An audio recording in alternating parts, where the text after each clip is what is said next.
नमस्कार, जय हिंद साथियों। हम पढ़ रहे थे भारतीय संविधान A to Z में प्रस्तावना। आपने संविधान सभा के द्वारा होने वाले सारे कार्य पढ़ लिए। संविधान सभा ने जो संविधान बनाया उसके बाद में उसकी तमाम आलोचनाएं भी हुई। किसने क्या कहा, किसी ने कहा उधार का थैला है, किसी ने कहा इस पे एक जाति विशेष का प्रभाव है। जैसे आइबर जेनिंग साहब ने कहा कि ये सब वकीलों के लिए स्वर्ग है, क्योंकि इसकी भाषा इतनी जटिल है कि आने वाले समय में ये सिर्फ और सिर्फ वकीलों मतलब हमारे भारत के जो विद्वान वकील है उनके हाथ में बहुत सारा काम देने वाला है। ये लोगों को मुकदमेबाज बनाएगा। इस प्रकार की तमाम बातें भारतीय संविधान के बारे में की गई। अब हम अगले पार्ट में हम पढ़ेंगे संविधान की प्रस्तावना। देखिए, हम जो भी कार्य करते हैं उसमें हमारी कुछ लंबी विचारधाराएं होती है कि हम इस आधार पर ये कार्य करने जा रहे हैं, ठीक है ना। तो वैसे ही संविधान निर्माताओं ने जो भारत का संविधान बनाया, असल में तो प्रस्तावना जो थी भारतीय संविधान की, उसमें पता चलता है कि हमारे संविधान निर्माताओं की मूल भावना क्या थी। क्योंकि ये बात तय है कि देश चलेगा संविधान के अनुसार। ये बात पूरी तरीके से तय हो चुकी है कि जो देश है वो संविधान के अनुसार चलेगा। तो संविधान निर्माताओं की मूल भावना क्या थी, ये प्रस्तावना में स्पष्ट की गई है। और हमने एक चीज पढ़ी है कि 13 दिसंबर 1946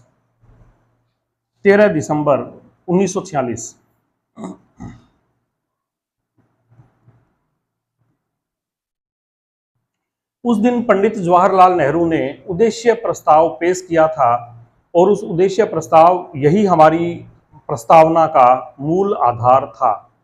तो प्रस्तावना अनुच्छेद नहीं है।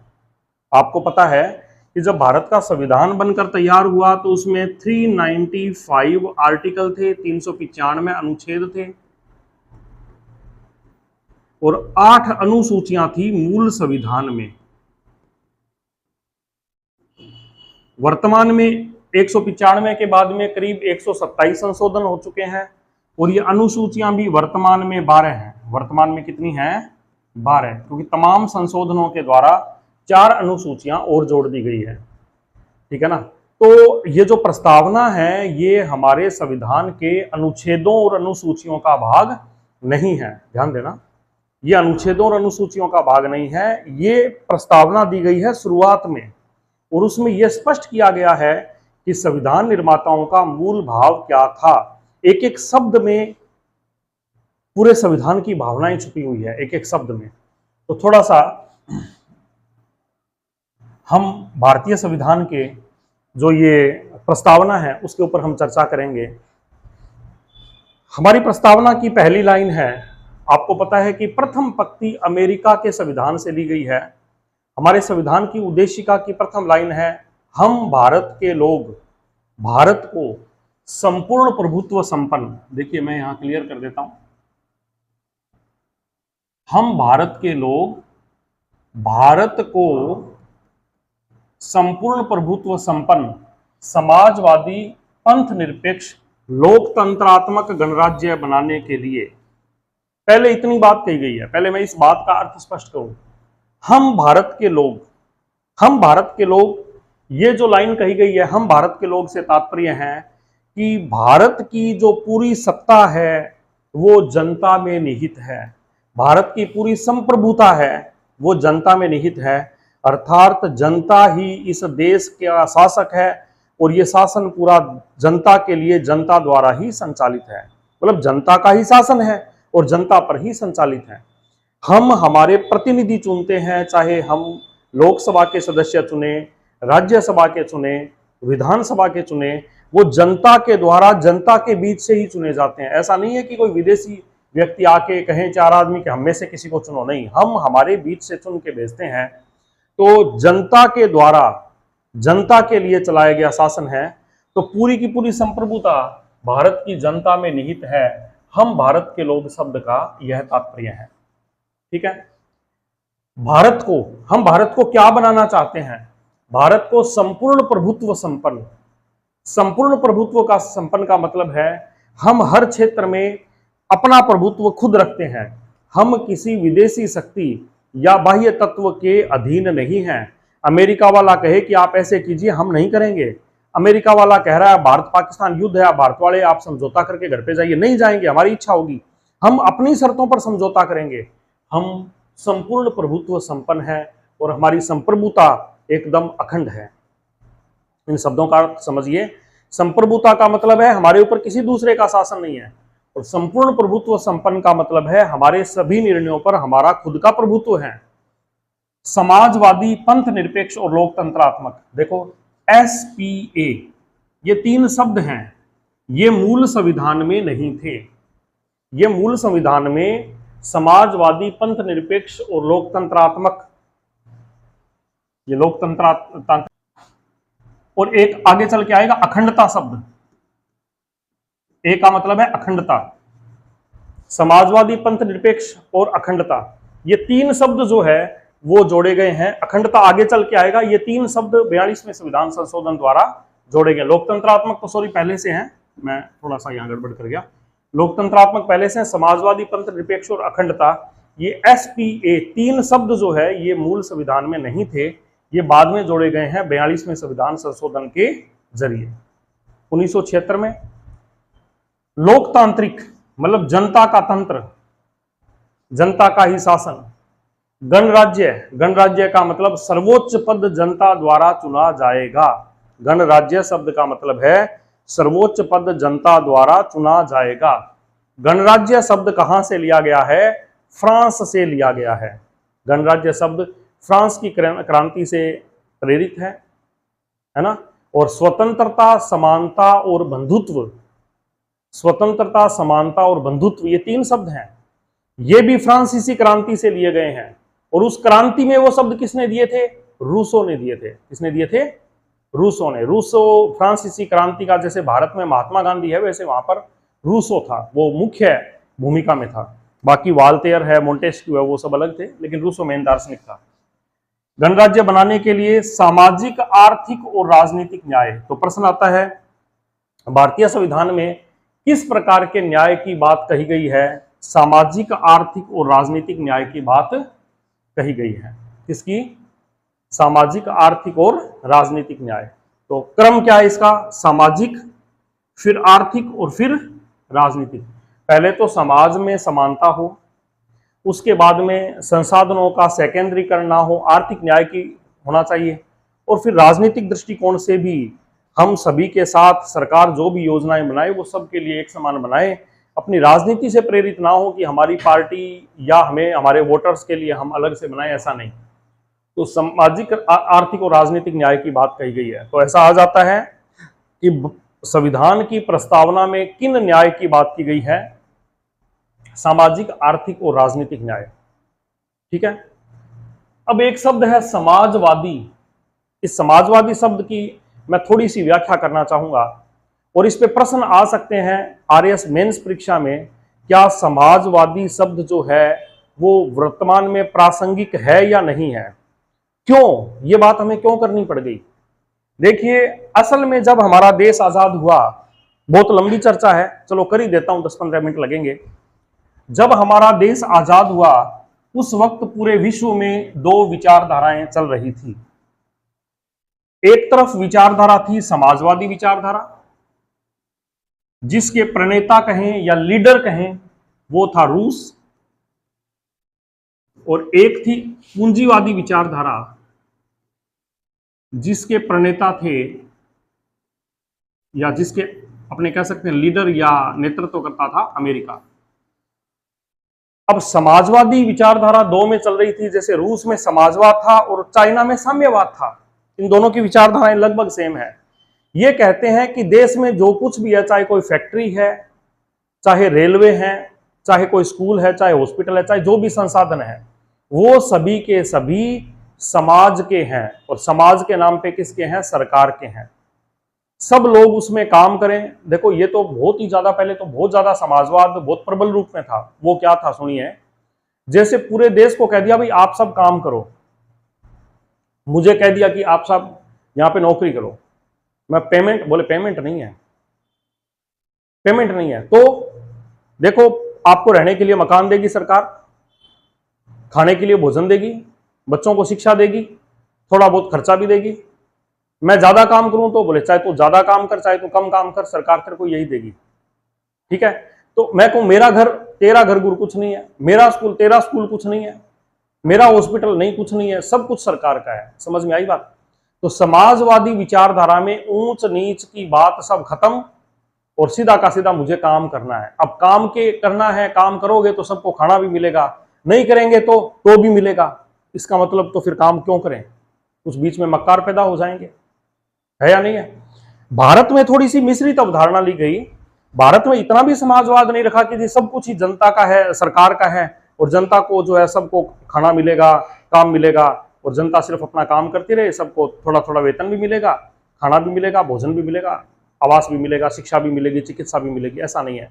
भारत में जो भी साधन थे, जैसे शुरू में जैसे ही देश आजाद हुआ, जैसे हमारे सूरतगढ़ में यहाँ पे अपने एग्रीकल्चर फार्म की स्थापना की गई है ना, रूस की सहायता से। कहीं पर हिंदुस्तान जिंक लिमिटेड बना, जैसे भरतपुर में सिमको वैगन फैक्ट्री बनी। देश में तमाम उपक्रमों की स्थापना की गई, और वो स्थापना की किसने? सरकार ने, अपने पैसे से या कर्जा लेके कहें, कुछ भी कहें, सरकार ने स्थापना की।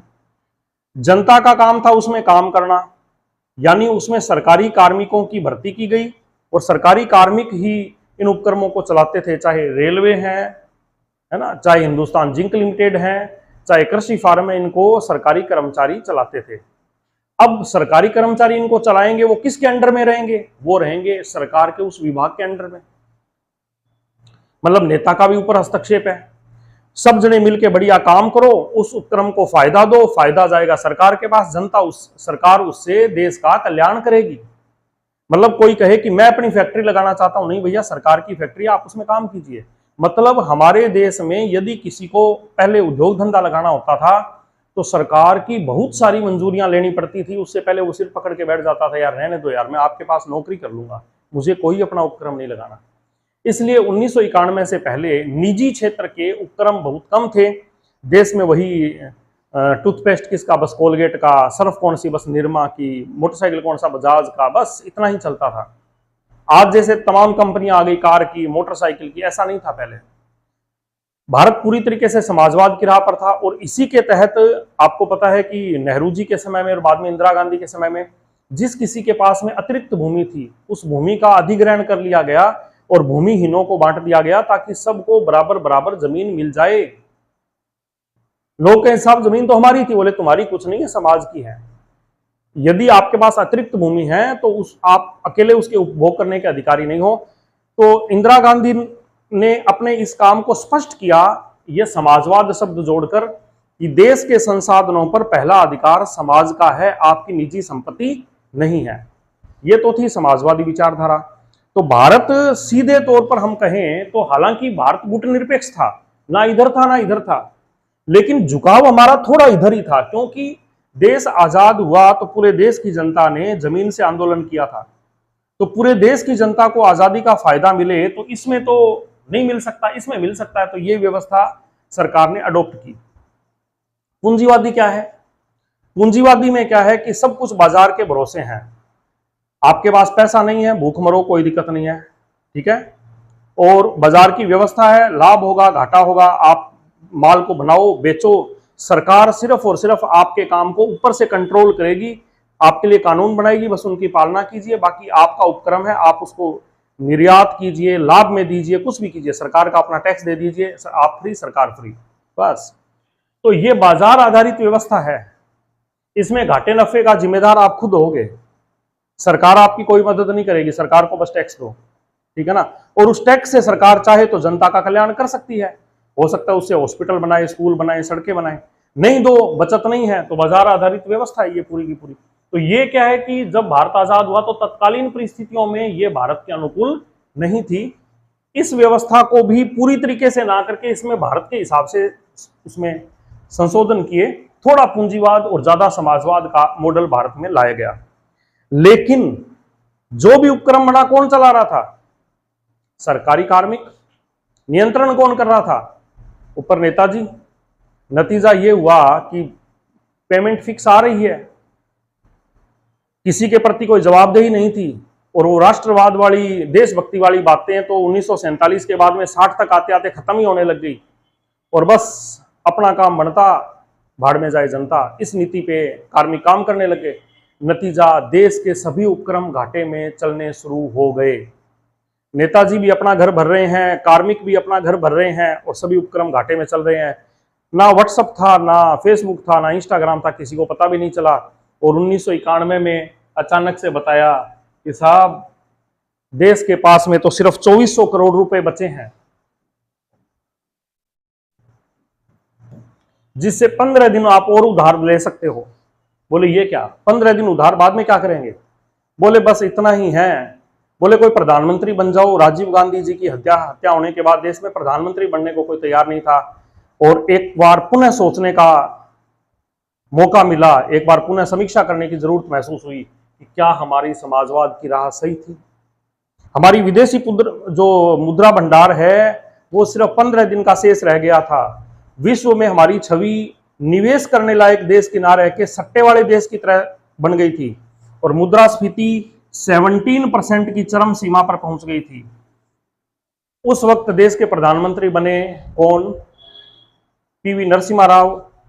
और आपको पता है कि नरसिम्हा राव के बाद में वित्त मंत्री कौन बने उनके साथ में? डॉक्टर मनमोहन सिंह। और राव मनमोहन मॉडल लाया, और उन्होंने कहा कि अब थोड़ा समाजवाद को छोड़िए, थोड़े पूंजीवाद की तरफ जाइए, और एफडीआई नीति लागू की गई। और भारत में जो था कि केवल देश देश में सरकारी उपक्रम बनाएगी, वही चलाएगी, है ना, उस व्यवस्था में सुधार किया। तो उसमें क्या किया गया? एलपीजी लिबरलाइजेशन, प्राइवेटाइजेशन,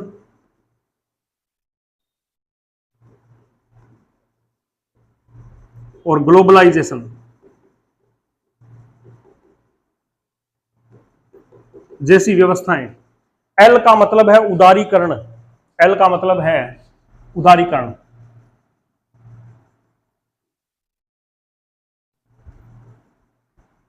प्राइवेटाइजेशन का मतलब है निजीकरण। और तीसरा, ग्लोबलाइजेशन का मतलब है वैश्वीकरण। उदारीकरण का मतलब अब सरकार उदार हो गई कि भाई साहब, हमसे तो हमने उपक्रम चलाने थे, वो चला लिए, सब घाटे में गए।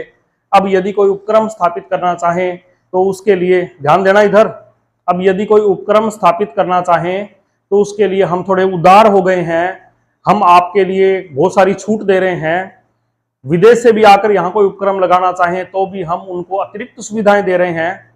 ये प्रक्रिया थी उदारीकरण। तो उसके बाद में विश्व की बहुत सारी दूसरे देशों की कंपनियां भारत में आनी शुरू हुई। तो अब टूथपेस्ट केवल कोलगेट का या बबुल का नहीं, और भी बहुत सारे आने लग गए।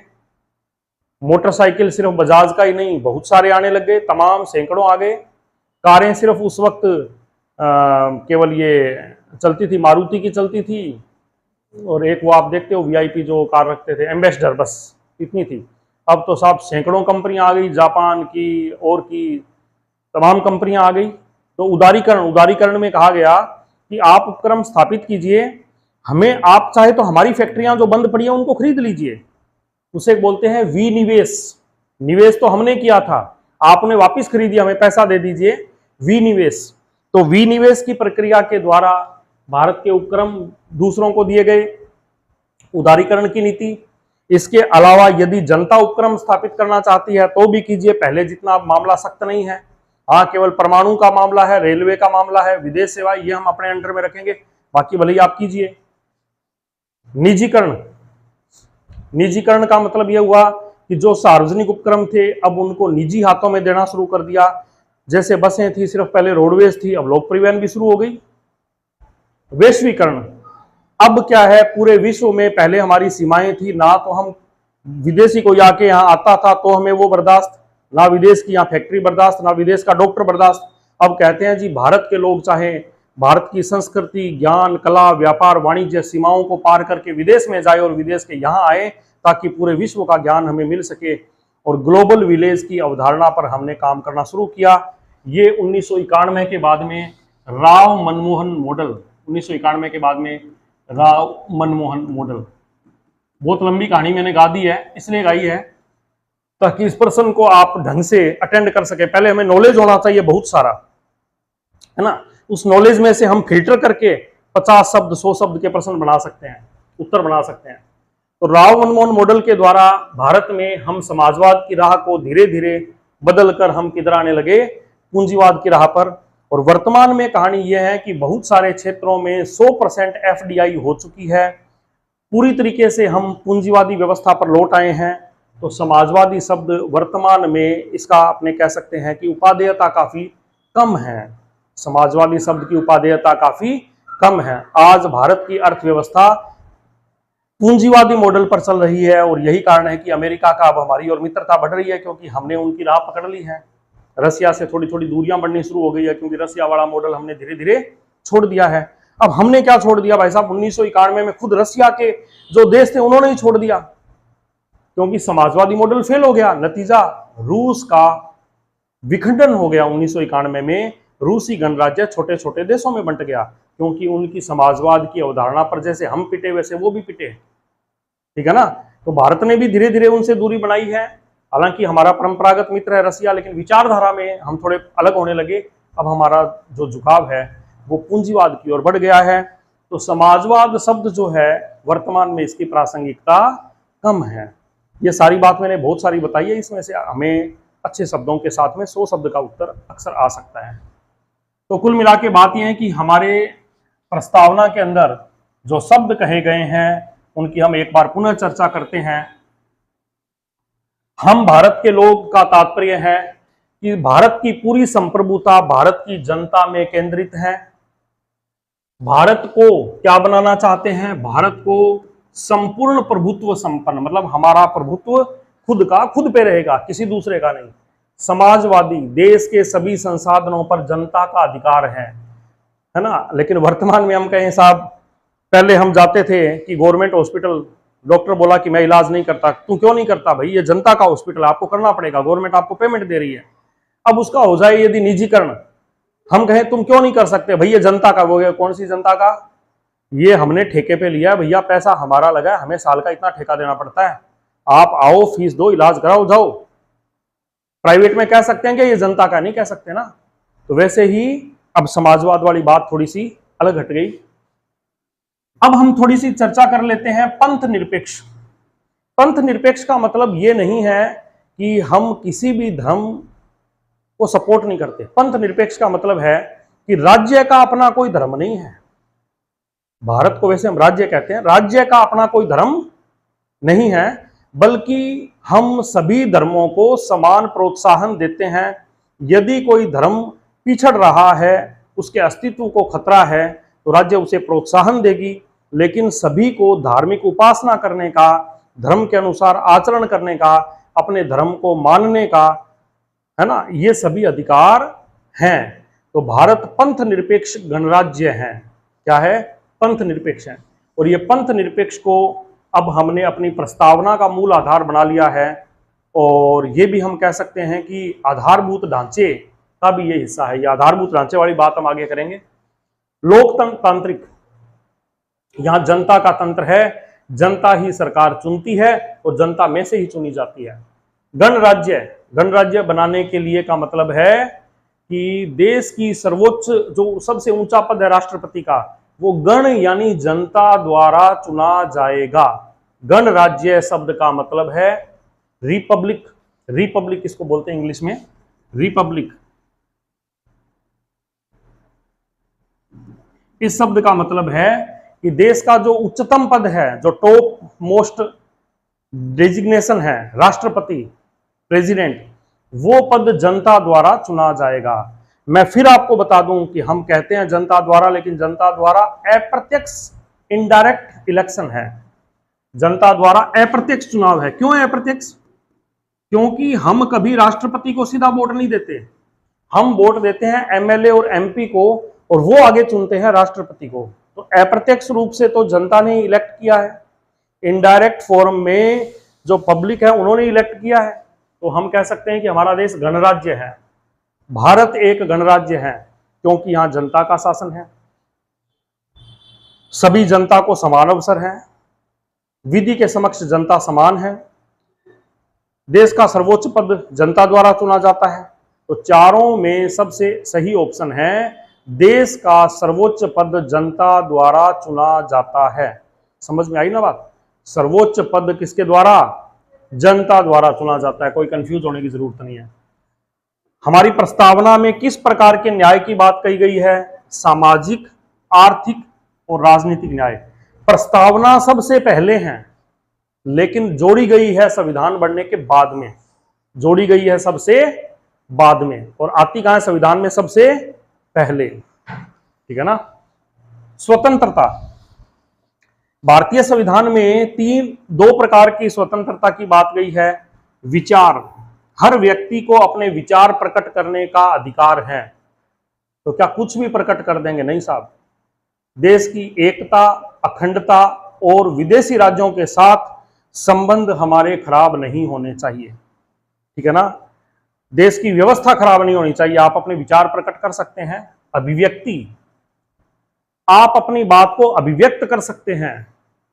अभिव्यक्त का मतलब है आप अपनी बात को स्पष्टीकरण कर सकते हैं, अपनी बात का स्पष्टीकरण जनता में कर सकते हैं। और स्वतंत्रता किसकी? विश्वास की, धर्म की। आप किसी भी अवधारणा पर विश्वास कर सकते हैं कि साहब मैं तो इस बात को मानता हूं। धर्म की, आपको कोई बाध्य नहीं कर सकता साहब आप तो हमारी बात पे विश्वास कीजिए, नहीं, आपका अपनी मर्जी है साहब, मन में आए उस पर कीजिए। धर्म, आप किसी भी धर्म को मान सकते हैं, धर्म के अनुसार आचरण कर सकते हैं, धर्म के अनुसार आप जो है वो संस्थानों का प्रबंधन कर सकते हैं।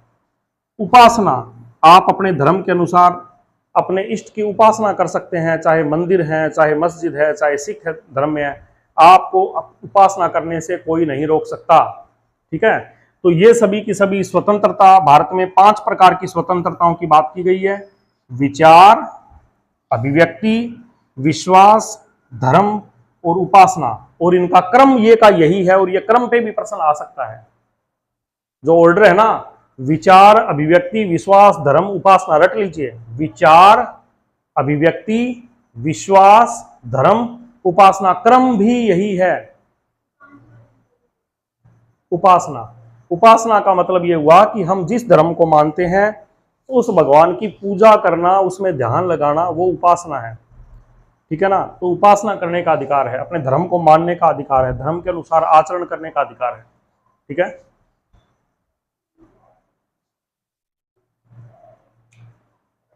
अब है समानता। 2 प्रकार की समानता की बात प्रस्तावना में कही है। ठीक है? एक तो प्रतिष्ठा की समानता। प्रतिष्ठा, हम कहें कि साहब ये ज्यादा प्रतिष्ठित व्यक्ति है, ये कम प्रतिष्ठित व्यक्ति है, नहीं। प्रतिष्ठा के मामले में कोई ऊंचा नीचा नहीं है। प्रतिष्ठा के मामले में कोई ऊंचा नीचा नहीं है। जो ये लिख रहे हैं ना गाड़ियों के आगे वीआईपी, वीआईपी पास, वीआईपी पार्किंग, ऐसा कुछ नहीं है। हमारे प्रस्तावना में बिल्कुल क्या है, कोई प्रतिष्ठा की असमानता नहीं हो सकती। अवसर, सभी को समान अवसर उपलब्ध होंगे। तो फिर नौकरियों में आरक्षण क्यों? अरे आरक्षण वही विधि के समक्ष समानता है। विधि के समक्ष क्या है?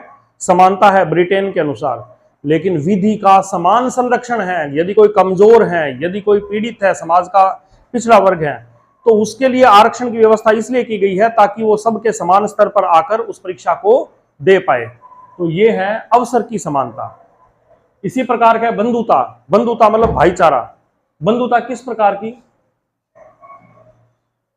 व्यक्ति की गरिमा और राष्ट्र की एकता और अखंडता बनाए रखने के लिए कब संविधान लागू किया? 26 नवंबर 1949 को मार्गशीर्ष शुक्ल सप्तमी संवती 2006 विक्रमी नहीं विक्रमी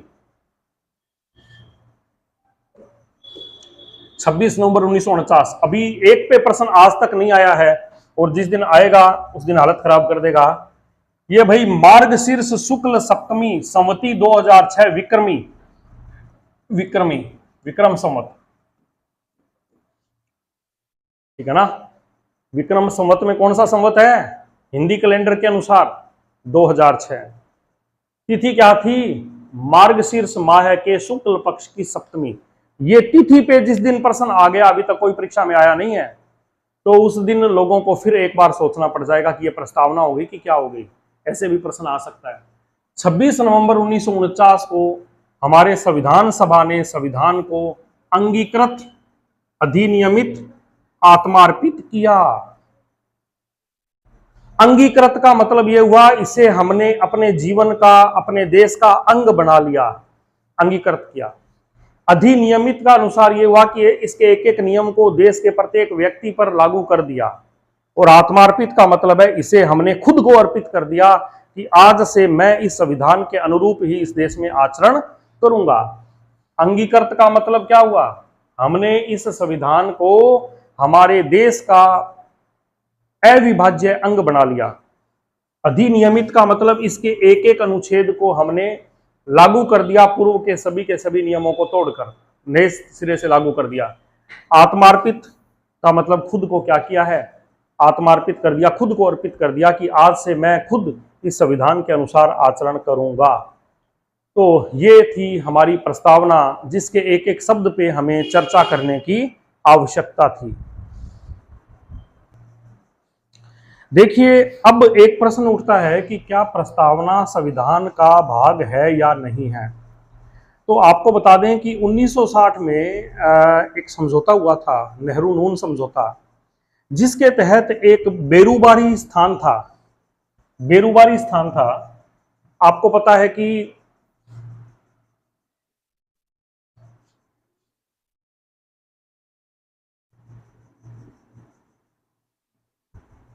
ये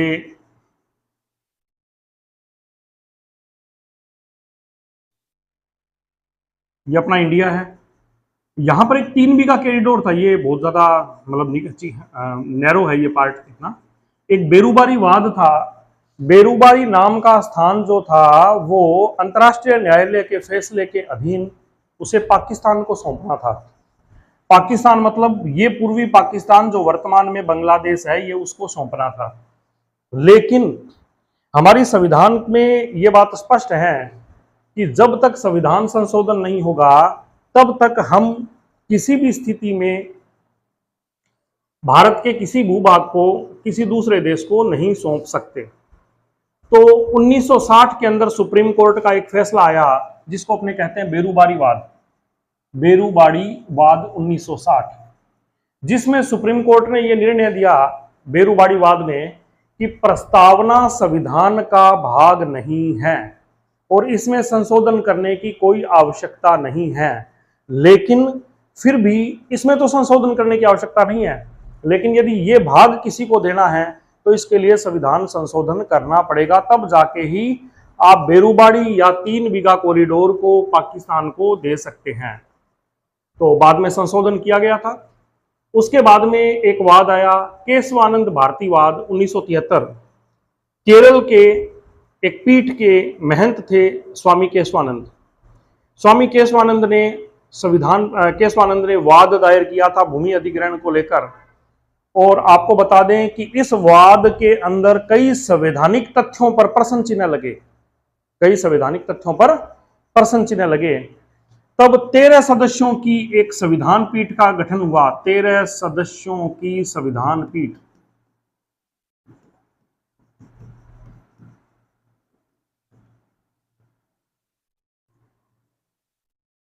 ठीक है ना, 13 सदस्यों की संविधान पीठ। संविधान पीठ होती है जब संविधान के किसी विषय पर व्यापक व्याख्या की आवश्यकता होती है, उस वक्त सुप्रीम कोर्ट के कई जजेस मिलकर संविधान पीठ का गठन करते हैं और वो फिर पूरी समीक्षा करने के पश्चात अपना निर्णय देते हैं। सबसे पहले तो बता दें, केशवानंद भारती वाद में जो संविधान पीठ का गठन किया गया था वो भारतीय संवैधानिक इतिहास की या न्यायिक इतिहास की सबसे बड़ी संविधान पीठ है, सबसे बड़ी संविधान पीठ है। ठीक है, इसमें कई बिंदु थे, कई फैसले थे। इसमें यह बात कही गई थी, ये मैं थोड़ा सा अलग से आपको बताऊं तो ज्यादा ठीक रहेगा, चलो यही लिख देता हूं। यह सबसे बड़ी संविधान पीठ थी 13 सदस्यों की, जिसमें 7-6 से फैसला आया। जो फैसला आया उसके पक्ष में 7 जज थे और विपक्ष में 6 जज थे। उन्होंने फैसला देकर 2 बातें कही जो बड़ी महत्वपूर्ण, वैसे तो बहुत सारी बातें कही थी। केशवानंद भारती वाद बहुत बड़ा वाद है और काफी करीब 1300-1400 पेजेस में फैसला आया था। इस फैसले में पहली बात तो ये कही गई कि प्रस्तावना संविधान का भाग है। जो बेरूबारी वाद में कहा गया था कि प्रस्तावना संविधान का भाग नहीं है, यहां पर कहा गया प्रस्तावना संविधान का भाग है और प्रस्तावना के किसी भी भाग में संशोधन किया जा सकता है, ठीक उसी प्रकार जिस प्रकार से संविधान के अन्य अनुच्छेदों में हम संशोधन करते हैं, इसी प्रकार से हम संशोधन प्रस्तावना में भी कर सकते हैं। तो पहली बात ये बात कही गई कि प्रस्तावना संविधान का भाग है, प्रस्तावना संविधान का भाग है, प्रस्तावना संविधान का भाग है। ये बात सबसे पहले किस फैसले में कही गई? केशवानंद भारतीवाद 1973 सबसे चर्चित वाद है ना, सबसे चर्चित वाद है। अब दूसरी बात क्या कही?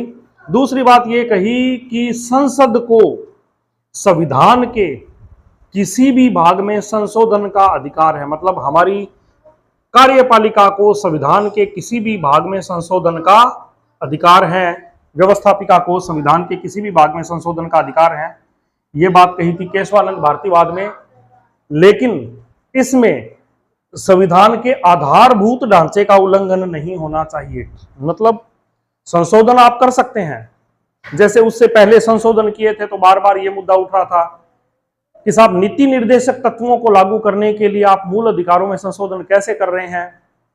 कई जगह पे ये कहा गया भाई हम नीति निर्देशक तत्वों को लागू करने के लिए मूल अधिकारों में संशोधन करेंगे, कुछ कहते थे मूल अधिकार में नहीं कर सकते। तो ये एक काफी कंट्रोवर्शियल चीज बनी थी लगभग 1970 के आसपास में, मूल अधिकार वर्सेस नीति निर्देशक तत्व। नीति निर्देशक तत्व कहते हैं कि इन नीतियों पे आदर्श परिस्थितियों में राज्य को चलना है। मूल अधिकार ये कहते हैं कि नागरिकों को ये अधिकार है। कई बार उनमें विवाद की स्थिति पैदा हुई, तो ऐसी स्थिति में केशवानंद भारतीवाद में कहा गया कि आप संविधान के किसी भी अनुच्छेद में किसी भी भाग में संशोधन कर सकते हैं, लेकिन आधारभूत ढांचे का उल्लंघन नहीं होना चाहिए। आधारभूत ढांचा,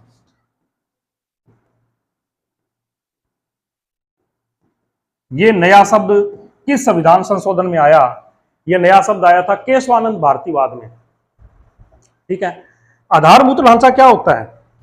आधारभूत ढांचा क्या होता है? जैसे अपने कहते हैं, कोई कहता है मैं नया घर बनाऊंगा। भाई नया घर तो भले ही बनाओ, लेकिन हमारे पूर्वजों की मूल चीजें खत्म नहीं होनी चाहिए। तो मूल में क्या क्या है भाई?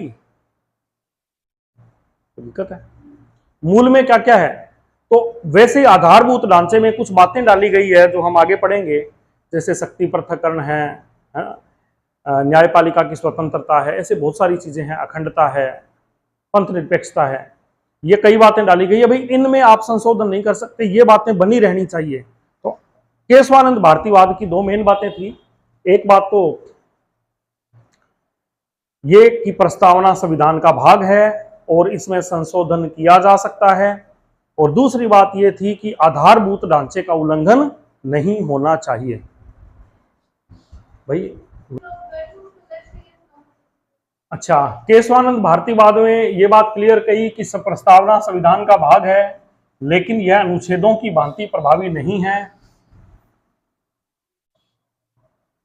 न तो संसद को अतिरिक्त शक्ति प्रदान करता, प्रस्तावना में कोई बात कह दी इसका मतलब ये नहीं है कि संसद को शक्ति मिल गई, साहब प्रस्तावना का हम तो ये करेंगे।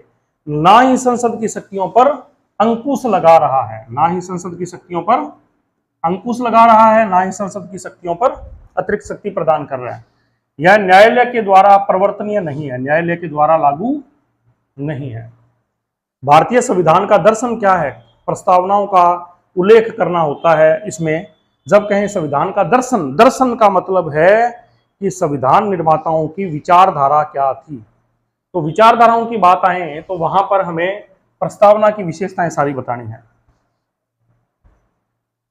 अब है प्रस्तावना की आलोचना।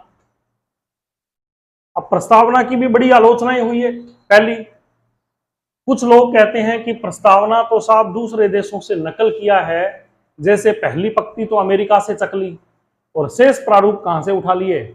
ऑस्ट्रेलिया से। तो प्रस्तावना यार वो नहीं है, लेकिन भले ही पंक्ति उठाई है, फिर भी उसमें मूल बातें जो हैं वो भारतीय दर्शन की हैं। तो दूसरा कहा जी समाजवाद कर रहे हो, लेकिन 1991 से तो हम लगातार पूंजीवाद की ओर बढ़ रहे हैं। 1991 से हम लगातार पूंजीवाद की ओर बढ़ रहे हैं, हमारे देश की अर्थव्यवस्था बाजार संचालित हो चुकी है, फिर समाजवाद कहां रह गया? तो ये भी आलोचना है। पंथ निरपेक्षता का अर्थ स्पष्ट नहीं है, क्योंकि पंथ निरपेक्षता की पाश्चात्य मान्यता के अनुसार भारत पंथ निरपेक्ष राष्ट्र नहीं है, बल्कि हम सर्वधर्म समभाव को मानते हैं, हम सभी धर्मों को समान भाव से देखते हैं। पंथ निरपेक्षता का मतलब है हम किसी धर्म को प्रोत्साहन नहीं देते, लेकिन हम तो देते हैं, हम तो सब धर्मों को देते हैं, है ना। प्रस्तावना अनुच्छेद की भांति प्रभावी नहीं है।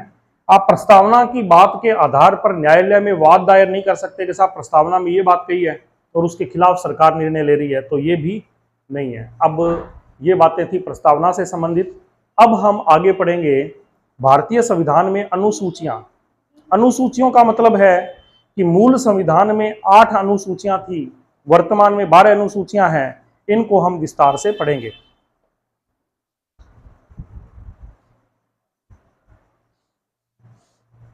अब देखो अनुसूचियां, मैंने आपको बताया कि भारत के संविधान में 395 अनुच्छेद हैं,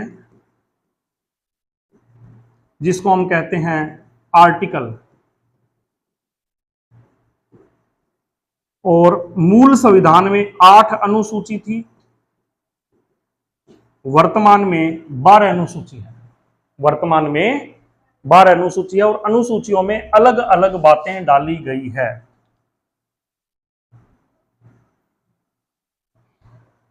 देखो सबसे पहले प्रथम अनुसूची है। प्रथम अनुसूची में राज्य और संघ शासित प्रदेशों के बारे में व्याख्या की गई है कि पूरा जो ये हमारा भारत देश है,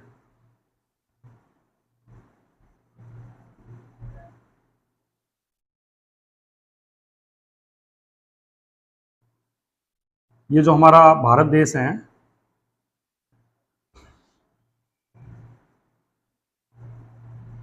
यहां पर द्वीप हैं, यहां पर द्वीप हैं, इसमें कितने राज्य हैं, कौन कौन से राज्य हैं, कौन कौन से केंद्र शासित प्रदेश हैं, वो सभी बताए गए हैं प्रथम अनुसूची में। और यह भी बताया गया है कि किस प्रकार से हम नए राज्य का गठन करेंगे। हालांकि यह नए राज्यों का गठन, किसी राज्य को समाप्त करना, किसी बाहरी भूभाग को हमारा राज्य बनाना, किसी भूभाग को देना, ये हमारे 1 से लेकर 4 अनुच्छेद में भी सभी बातें बताई गई हैं। 1 से लेकर 4 अनुच्छेद में, और यही बातें प्रथम अनुसूची में है कि नए राज्य का गठन कैसे करेंगे, नए संघ शासित प्रदेश का गठन कैसे करेंगे। जैसे दादर नगर हवेली दमन और दीव को 2019 में मिला दिया गया, और जम्मू कश्मीर राज्य को तोड़कर जम्मू कश्मीर और तिब्बत नाम से 2 अलग अलग, लद्दाख नाम से, तिब्बत नहीं, लद्दाख नाम से 2 अलग अलग केंद्र शासित प्रदेश बना दिए गए। तो अब भारत के अंदर ये जो परिवर्तन किया गया, तो इसमें प्रथम अनुसूची में भी परिवर्तन किया है और अनुच्छेद 2 और 3 में भी परिवर्तन किया है। संघ शासित प्रदेश का गठन किए जाने और उनका अस्तित्व समाप्त करने पर सभी परिवर्तन अनुसूची 1 में किए जाते हैं। नए राज्य का गठन, नए संघ शासित प्रदेश का गठन, या किसी राज्य और संघ शासित प्रदेश को समाप्त करना, ये सभी परिवर्तन अनुसूची 1 में होंगे। आपको पता है अगस्त 2019 में पहली बार ऐसा हुआ कि किसी राज्य का दर्जा समाप्त करके और उसे संघ शासित प्रदेश बना दिया। जम्मू कश्मीर का अस्तित्व समाप्त किया गया और 2 संघ शासित प्रदेश बनाए, जम्मू कश्मीर और लद्दाख। जम्मू कश्मीर और लद्दाख, पहले संघ शासित प्रदेश 7 थे, 2 नए बन गए, होने चाहिए 9। 7 थे, जम्मू कश्मीर और लद्दाख 2 नए बन गए, तो कितने होने चाहिए? 9। लेकिन है कितने? 8। क्यों? क्योंकि दादर नगर हवेली,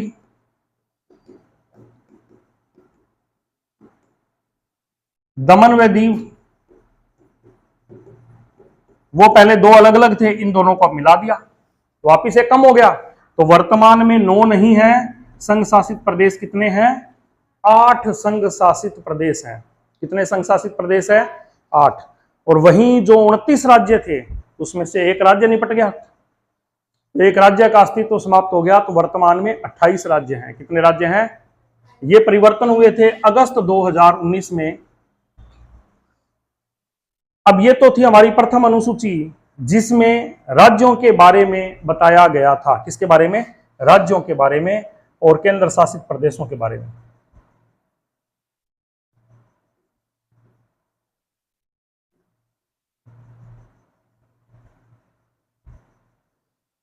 देखो एक शब्द आप थोड़ा सा ध्यान करें,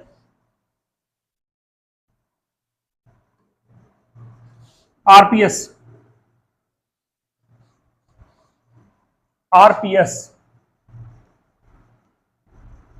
Rajasthan police service, RS RPS, यह परीक्षा होती है।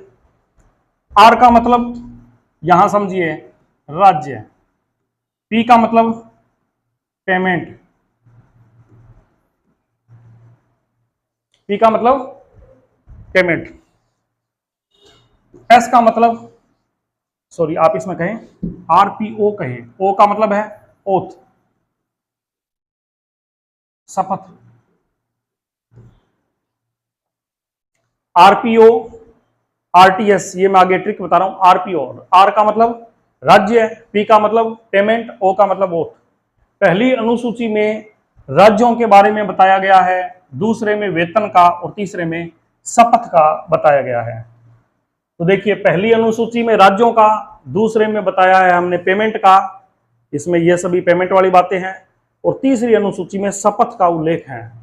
तो हम दूसरी अनुसूची देख रहे हैं जिसमें राज्य मतलब जितने सेवा में हैं, अपने लोकतांत्रिक पदों पर बैठे हैं, उन सभी की पेमेंट का उल्लेख है। पेमेंट किस किस की?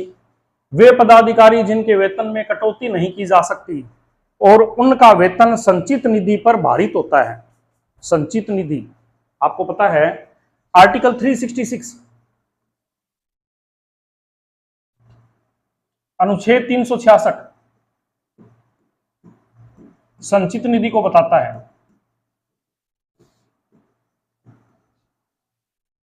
वहां से पेमेंट जाएगी इनकी।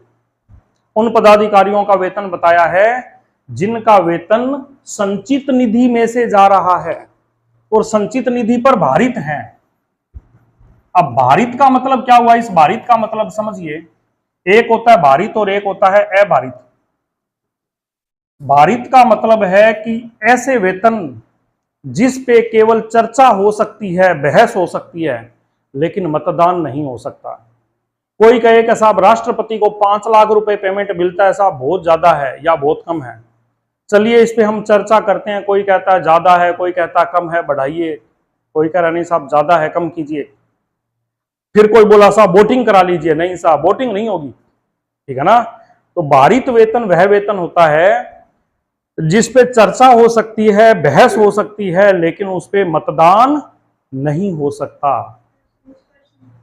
निष्कर्ष निकलता है, हो सकता है सत्ता वाले मिल के कह देंगे साहब अब हम संविधान संशोधन करके या नया कानून पारित करके हम वेतन बढ़ा रहे हैं या कम कर रहे हैं। कम तो कर ही नहीं सकते, बढ़ा सकते हैं। कम केवल और केवल आप तभी कर सकते हैं जब आर्टिकल 360 यानी क्या लगे? वित्तीय आपातकाल, फाइनेंशियल इमरजेंसी लगे। तो यदि पेमेंट बढ़ाने की बात है और वोटिंग की बात करें तो वोटिंग नहीं करवा सकते। तो वित्तीय आपातकाल वोटिंग नहीं की जा सकती, केवल बहस की जा सकती है, मतदान किया जा सकता है।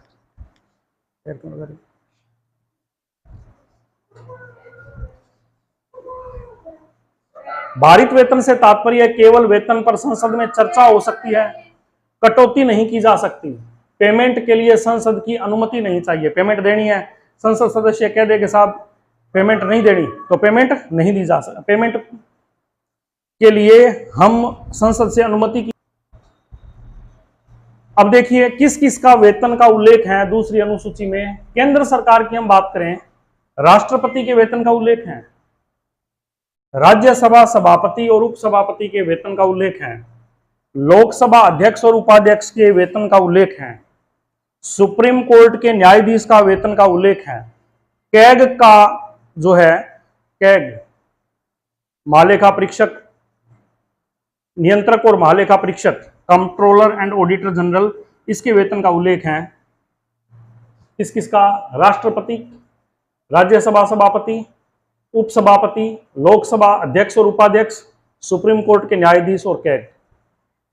अच्छा, अब यह है उपराष्ट्रपति को उपराष्ट्रपति के रूप में कोई वेतन नहीं दिया जाता, क्योंकि उपराष्ट्रपति को उपराष्ट्रपति के रूप में कोई वेतन नहीं दिया जाता, बल्कि राज्यसभा के सभापति के रूप में वेतन दिया जाता है। हम सबको पता है कि लोकसभा का अध्यक्ष तो हमेशा सदस्यों में से चुना जाता है, ठीक है ना, लेकिन राज्यसभा का जो सभापति होता है वो पदेन है, उपराष्ट्रपति ही राज्यसभा का सभापति होगा। और राज्यसभा के सभापति के वेतन का उल्लेख है, तो फिर उपराष्ट्रपति कोई अलग चीज थोड़ी है, उपराष्ट्रपति ही तो राज्यसभा का सभापति है।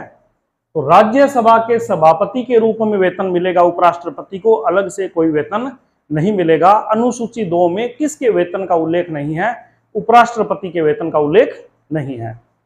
अब हम बात करते हैं राज्य स्तर पर किस किस के वेतन का उल्लेख है अनुसूची 2 में। राज्यपाल के वेतन का उल्लेख है, विधान परिषद के सभापति उपसभापति के वेतन का उल्लेख है, विधानसभा अध्यक्ष के वेतन का उल्लेख है, उपाध्यक्ष के वेतन का उल्लेख है। जैसे देखिए विधानमंडल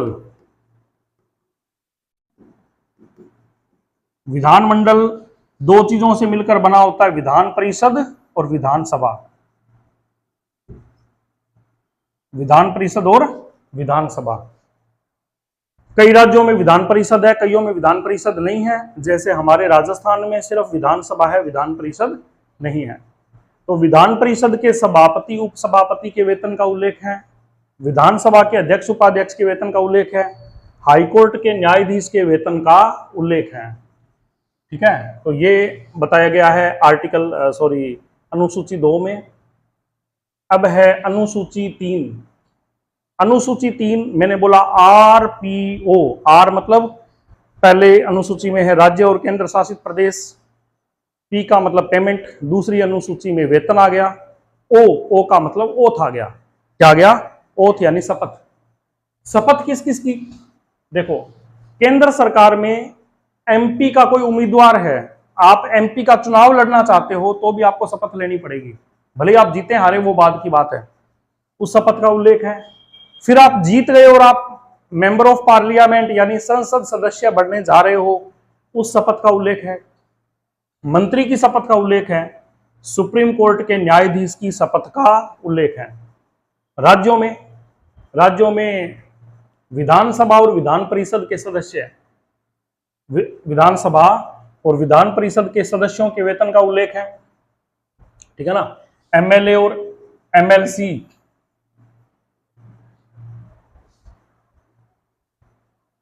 MLC के सदस्यों का शपथ का उल्लेख है।